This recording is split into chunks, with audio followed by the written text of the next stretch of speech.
Oh yeah, nah, this is coming out amazing. Oh my god. You guys are gonna have to look at this. This is gonna be put up in a museum. I mean, I can't even express it with words. Like, this is so... Oh man, I didn't know I had this artistic ability in me. Man. Perfect. Alright gamers, I want to ask you guys something. You guys like creating things, right? You guys like expressing yourselves, right? Oh, come on. I've seen the amount of skins you have in Fortnite, bro. There's no need to feel ashamed. Even if you do have a considerable amount of skins of, this variety. When it comes to things I find most enjoyable about video games, the ability for a game to let you express some form of creativity or expression is easily high on my priority list. And I think this is probably echoed by others as well. If you look at some of the most selling games of all time, Minecraft, GTA, Terraria, Animal Crossing, Smash Bros, right? These games and more, they let you express a form of creativity that inherently brings joy through that core design philosophy. And you probably heard me say Smash Bros and maybe got a little confused. Here, let me show you something. Let's see if you can spot the difference. The way that, Falco combos occur. That's right. You don't even know what hits you sometimes. See, Echo's trying to slow the pace down again. Okay, you really want a side spike here. Should be able to get it. Yeah, get him back is a nice choice there.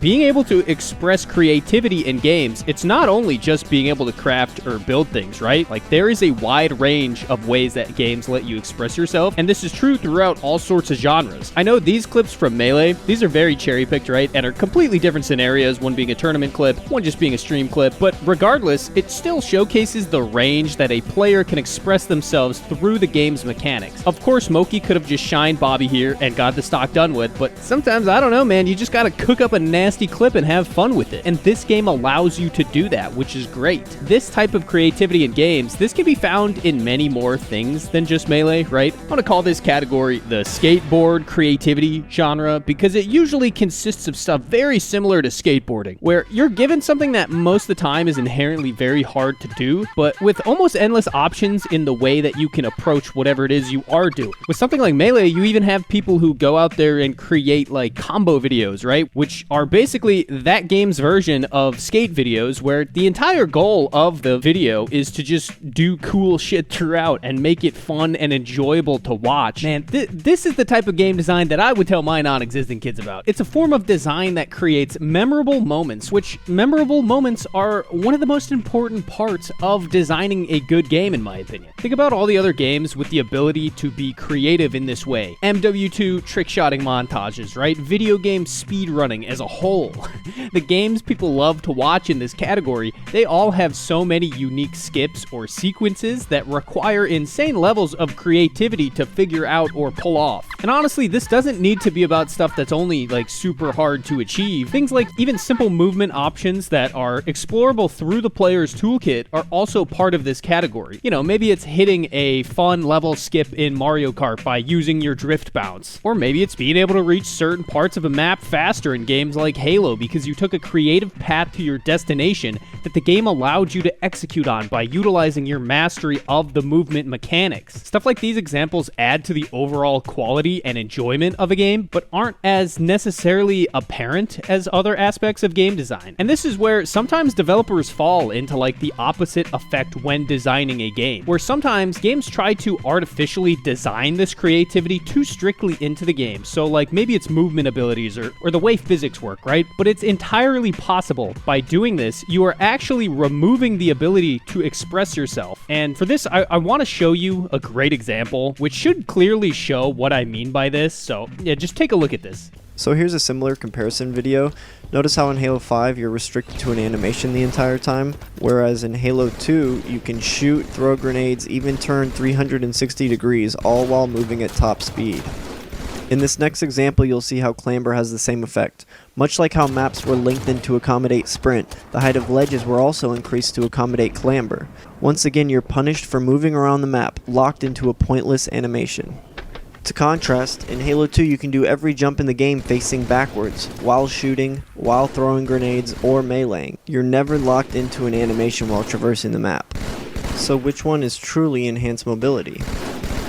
This channel, Philip Gann. This video does a great job of showcasing this in like, I don't know, like 90 seconds or less. This illusion of more options through added abilities like sprint or clamber or thrust packs, etc. Like this can sometimes be a detriment to the actual freedom that the player has, and it's something that you'll see in games quite a bit nowadays. Like this, along with other creativity killers in like the homogenization of abilities, such as like you might find this in World of Warcraft expansions. Every petty had an execute, everybody had an on-demand heal, everybody had the damage reduction, everybody had a CC break, everybody had, just basically everything, okay? And honestly, guys, like at that point, like the biggest difference between classes was the transmog, okay? Stuff like this actively fights the player's ability to express themselves, and it just ends up leaving players feeling worse about playing the game, even if they might not know this is the reason why. It's something that can just kind of be subconsciously noticed while playing, and it doesn't really require critical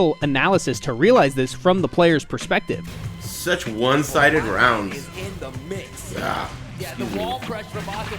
good lord, dude. Drew Cage here right now. This game stinks. Right now for Austin. Best of three, first to two is what we're looking. That's why when games do have this skateboard creativity gene in them, it's usually a game that gets remembered like super fondly, or it has a community of people that still actively love and support it. Atlantische Oceaan. No, I'm not a filmmaker. I'm a content creator.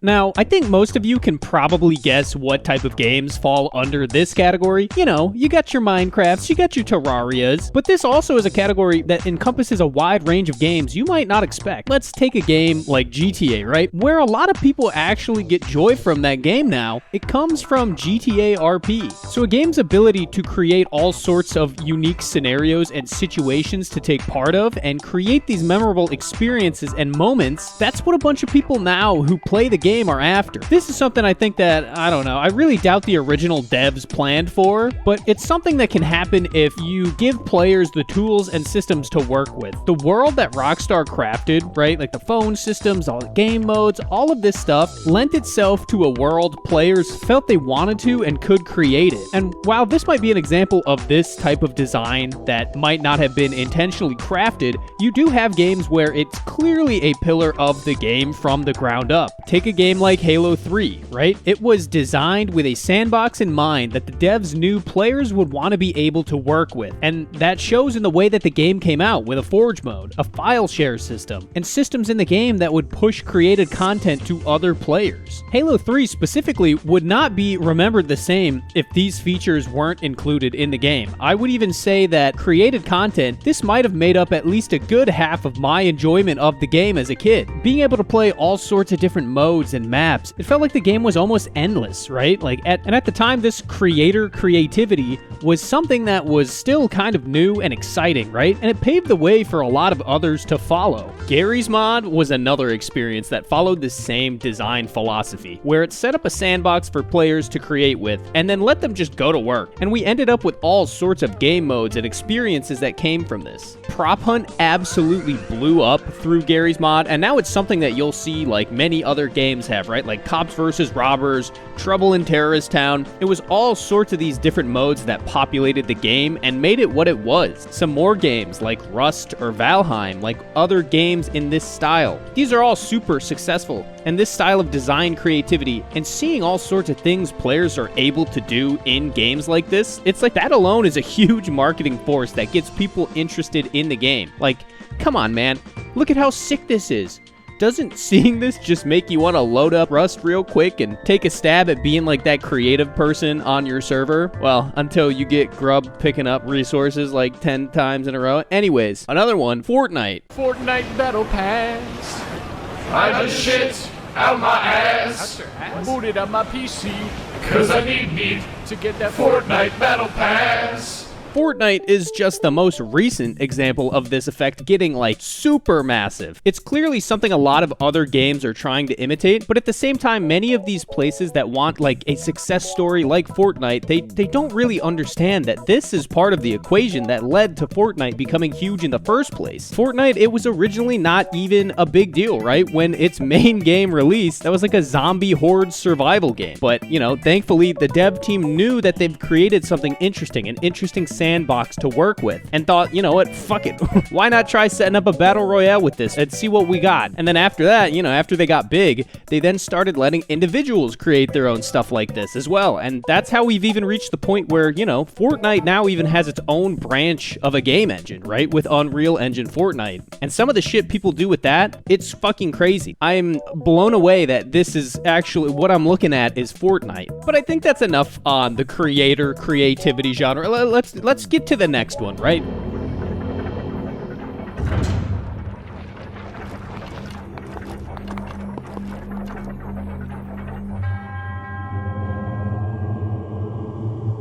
When you're playing something like Breath of the Wild, right? And you're in a shrine, and you just complete the shrine by doing some shit like this.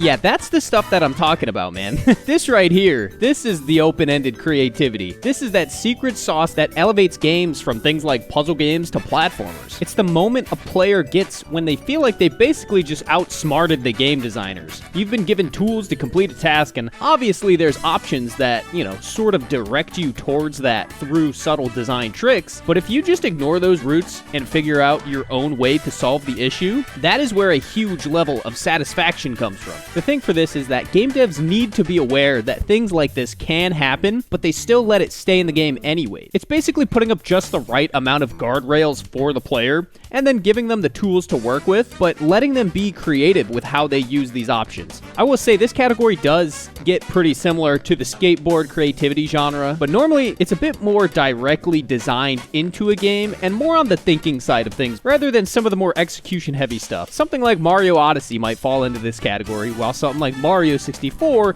is more on the skate side. Odyssey clearly wants you to think about using your options to get to places that you might not have thought possible, but, you can.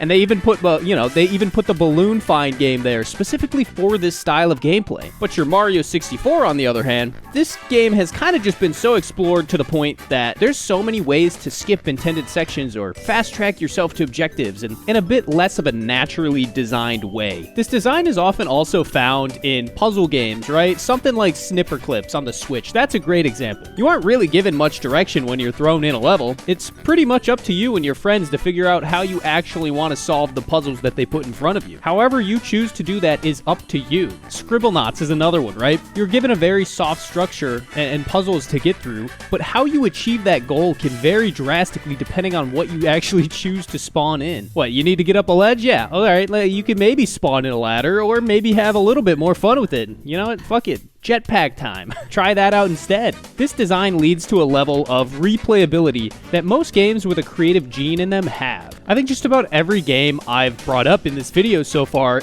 they have deep levels of replayability to them. And this is really another massive takeaway that you get when designing games in this way. Not only do you get unique moments that arise from the creativity, but those moments also have you coming back for more, right? To see what else is possible and what else others have done. If your friends have played them, you can all experience different things, and so then you share stories or videos circulate, and this cycle just continues, right? I think that's really what it means to have a game designed around creativity, and that's why when games take advantage of this expression, you truly are left with some of the greatest games of all time.